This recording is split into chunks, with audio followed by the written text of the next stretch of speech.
Olá pessoal, esse é o canal Understandable Simplification.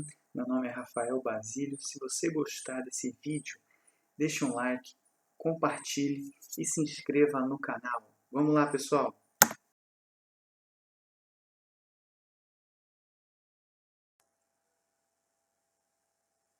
Olá pessoal, bem-vindos ao capítulo 5, referente à torção. Então vamos começar. Os conceitos mais básicos versam a respeito de uma barra. Imagina uma barra prismática engastada numa extremidade e sendo submetida a um torque, né? Ou seja, ou um par de forças está aplicado, espaçado ali do diâmetro, ou um binário, enfim, alguma coisa, algum efeito que faça com que a barra seja torcida com relação, ou que gire com relação ao seu eixo longitudinal. E estamos assim, se estivermos diante dessa situação aqui relatada, estamos diante então do chamado conceito de torção, tá?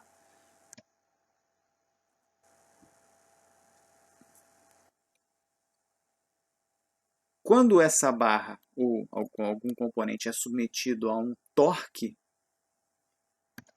se considerarmos que essa barra ainda está no âmbito de pequenas deformações, consideramos que as seções não sofrem o chamado empenamento, ou seja, elas não variam a sua forma, elas continuam circulares, permanecem planas também, e esses raios todos, né, de todas as partes do componente, permanecem ainda como linhas retas. Além disso, não há variação do comprimento da barra. Então essas são os dois efeitos de consideração que temos que intrinsecamente aplicamos quando utilizamos a formulação no que se refere à torção. Então temos aqui uma barra sendo submetida à torção, proporcionando, portanto, uma rotação da seção transversal que está mais à direita com relação à seção transversal que está mais à esquerda, proporcionando, portanto, o chamado ângulo de torção φ, porque inicialmente a fibra se encontrava em Q e acabou sendo rotacionada para Q'. Então nós temos que esse ângulo de torção varia em função de x. Conforme x cresce, o ângulo de torção também cresce. Tá? Então essa é a definição e explicando um pouco do conceito do ângulo de torção. E na verdade, essa que era uma reta PQ inicial, tornou-se agora um helicoide, né, ligando P a Q'. Tá? Então, no fenômeno de torção, as linhas retas longitudinais periféricas acabam tornando-se helicoides. E nesse caso, estamos falando classicamente do chamado cisalhamento puro. Então a tensão de torção é de natureza cisalhante. Ela proporciona, portanto, a modificação da forma do elemento infinitesimal, trazendo, por exemplo, de um quadrado, de um retângulo para um paralelogramo.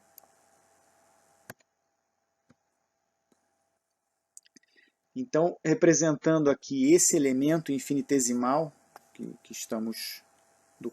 mencionamos no slide anterior, então a gente tem basicamente a mesma configuração do que quando vimos cisalhamento puro, ou seja, tensões de natureza tal, produzindo um ângulo gama que é a própria deformação. Então, se nós olharmos aqui a distribuição de tensão, de torção nas seções transversais circular maciça e circular tubular, vamos verificar aqui a linearidade conforme caminhamos da periferia, ou seja, da superfície mais externa, até o núcleo. A mesma coisa no tubo, entretanto, como o tubo não possui material em seu núcleo, a tensão vai, em sua magnitude, até apenas a superfície interna, daquela do diâmetro interno do tubo.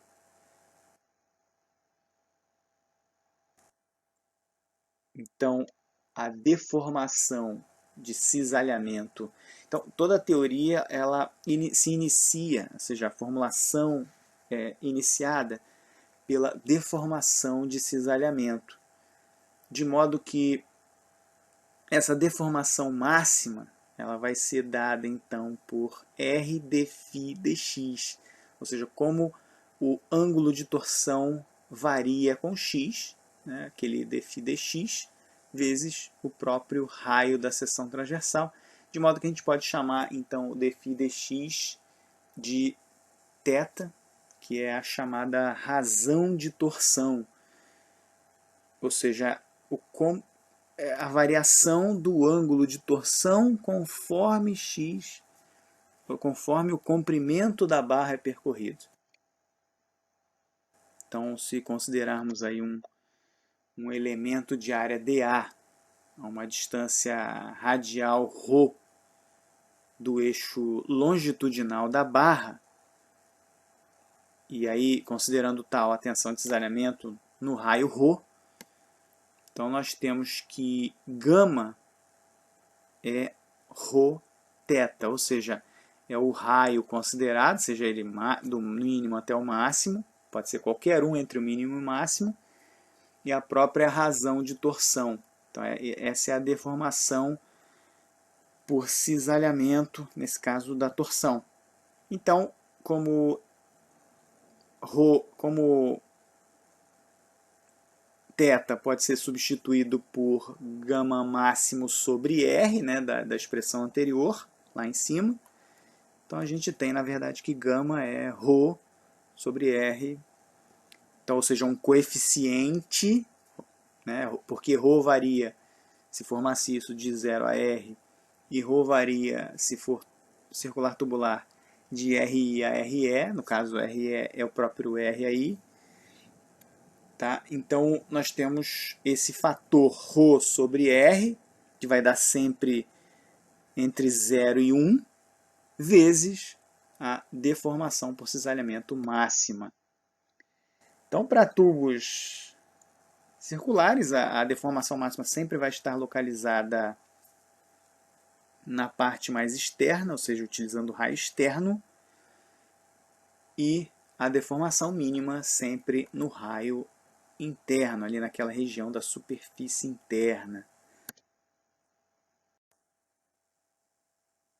Se esse material, durante esse fenômeno, estiver na sua fase elástica, e, portanto, obedecer à lei de Hooke em cisalhamento, nesse caso, cisalhamento, então temos que essa equação lá do cisalhamento puro é válida, ela pode ser resgatada aqui, e ao substituir, então aqui olhando a seção transversal, onde a tensão de cisalhamento é máxima na periferia, e nula no núcleo, no caso do maciço, então ao substituir a lei de Hooke, ao aplicar, melhor dizendo, a lei de Hooke nessa formulação, então pegando ali, por exemplo, um elemento infinitesimal a uma distância ρ qualquer, então ele está submetido a, por exemplo, um dm, dm nesse caso é o torque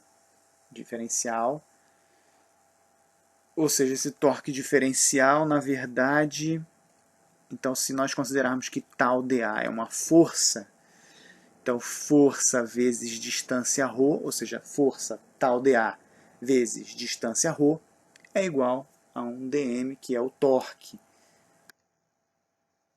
Mas como tal é aquele fator ρ sobre r vezes uma tal máxima, e o próprio dm é a tal máxima vezes ρ ao quadrado sobre r dA,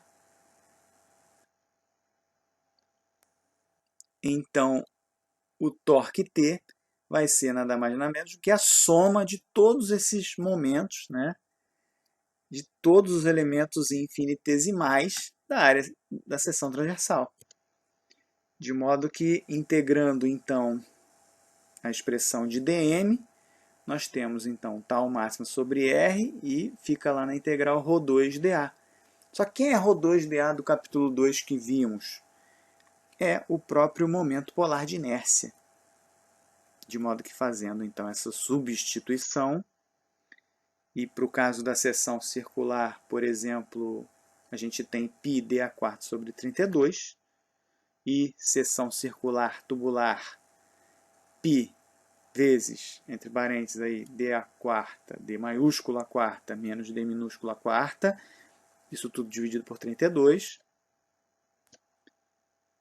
Então, nós temos que a tensão de cisalhamento máxima vale o torque aplicado vezes o raio, né, do elemento considerado. Se a gente quiser, o máximo então é o raio externo sobre o momento polar de inércia.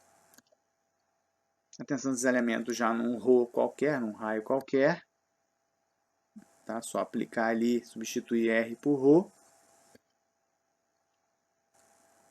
Desse modo, a razão de torção se torna T sobre G vezes IP, e o ângulo de torção T vezes o comprimento, dividido pelo modo de elasticidade de encisalhamento, né, no denominador também o momento polar de inércia.